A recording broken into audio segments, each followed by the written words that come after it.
negara yang terjangkit virus corona adalah ibu dan anak warga Depok, Jawa Barat.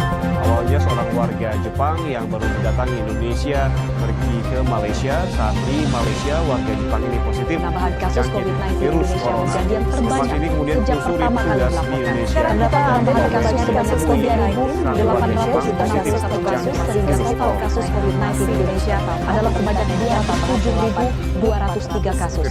Kemudian penambahan kasus sembuh sebanyak 2.330 pasien sehingga total kasus sembuh adalah sebanyak 114.500.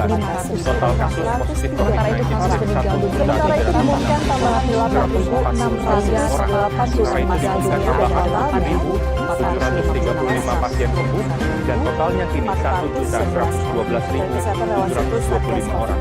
Kemenkes lewat situs satgaskovid19.go.id juga mengumumkan penambahan 240 pasien positif yang meninggal dunia sehingga saat ini totalnya menjadi 35.200.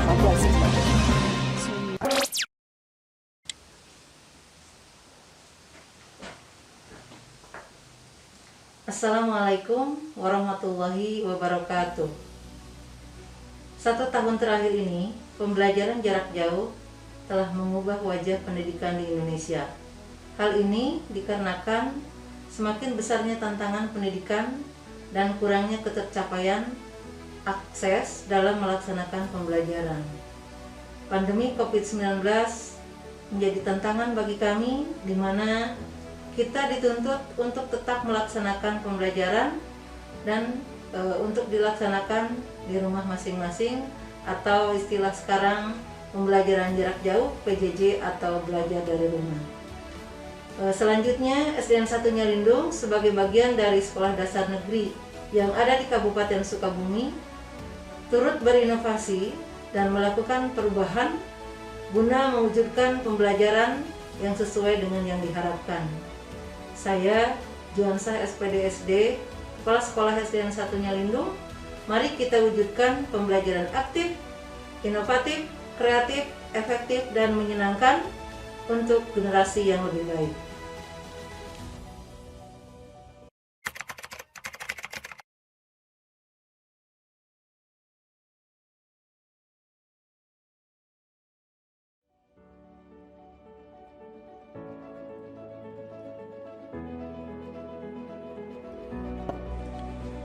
SD Negeri 1 Nyalindung adalah salah satu sekolah dasar yang ada di Kecamatan Nyalindung, Kabupaten Sukabumi. SDN 1 Nyalindung dari tahun ke tahun mengalami banyak perubahan. Peningkatan yang dilakukan dimulai dari pembangunan sarana prasarana sekolah, kegiatan persiswaan, sampai dengan metode, media, dan sistem pembelajaran yang digunakan.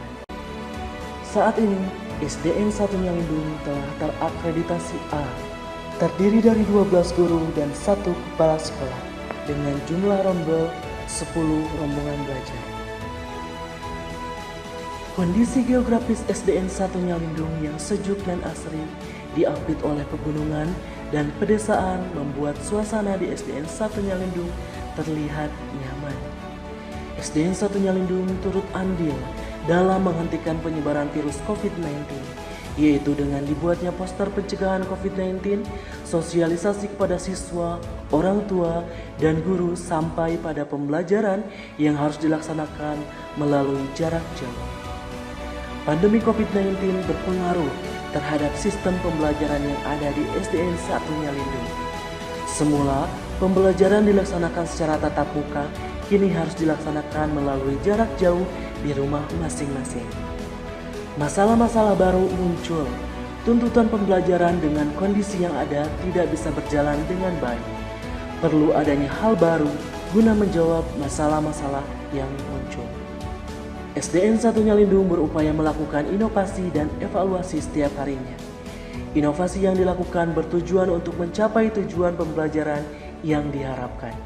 Inovasi yang dilakukan mulai dari pembelajaran berbasis WhatsApp, melakukan pembelajaran melalui media Zoom Meeting, pembelajaran menggunakan media interaktif, sampai dengan pembuatan video pembelajaran bagi siswa. Di samping itu, SDN 1 Nyalindung memiliki masalah baru. Kurangnya stabilitas koneksi internet di lingkungan siswa, minimnya kuota internet yang dimiliki, sampai dengan kurangnya media yang dapat mendukung guna terciptanya pembelajaran yang berjalan dengan baik. Untuk itu, inovasi yang dilakukan oleh SDN 1 Nyalindung tidak hanya secara daring, akan tetapi melalui pembelajaran luring pun dilakukan inovasi. Inovasi yang dilakukan oleh SDN 1 Nyalindung dalam pembelajaran luring adalah buku harian interaktif dan dropship. Buku harian interaktif menjadi salah satu program inovasi SDN 1 Nyalindung. Isi dari buku harian interaktif ini adalah pengembangan materi pelajaran dan memberikan tantangan kepada anak untuk menyelesaikan suatu masalah yang didesain semenarik mungkin berbasis literasi. Buku harian interaktif ini hadir guna meningkatkan dan mengasah keterampilan menulis anak, daya berpikir anak, dan keterampilan-keterampilan lainnya sesuai dengan tujuan pembelajaran yang diangkat. Dengan adanya buku ini, anak akan mencurahkan isi hati dan perasaannya karena bersifat buku harian, jadi anak secara bebas mengutarakan pendapat, pikiran, dan perasaan sehingga kita sebagai orang tua dan guru mengetahui bagaimana perasaan anak setiap harinya. Inovasi yang kedua yaitu dropship. Guna menjaga dan menghindari diri dari COVID-19, SDN 1 Nyalindung memiliki strategi khusus, yaitu dibuatnya kotak dropship, yang dimana kotak ini disimpan di beberapa titik. Kotak dropship ini menjadi titik pusat dalam mengambil buku harian dan mengumpulkan tugas-tugas yang telah diisi oleh peserta didik. Dengan mengurangi kontak tatap muka dan tetap menjaga kesehatan, tugas-tugas siswa akan masuk dan semua akan berjalan dengan baik.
Itulah inovasi yang dilakukan oleh SDN 1 Nyalindung.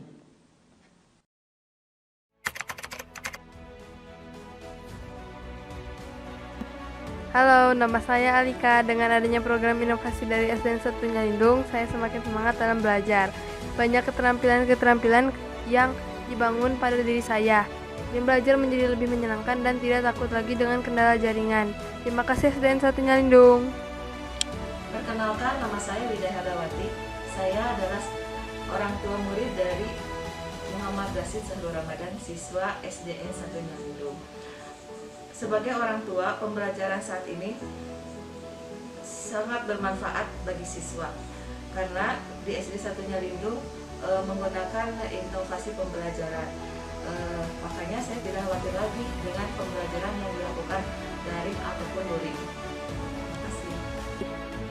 Sebagai guru yang aktif, kreatif, dan inovatif, kita dituntut untuk melakukan berbagai inovasi dalam pembelajaran. Apalagi di sekolah kami, yaitu SDN 1 Nyalindung, memiliki kondisi geografis yang menjadi tantangan yang sangat besar bagi kami.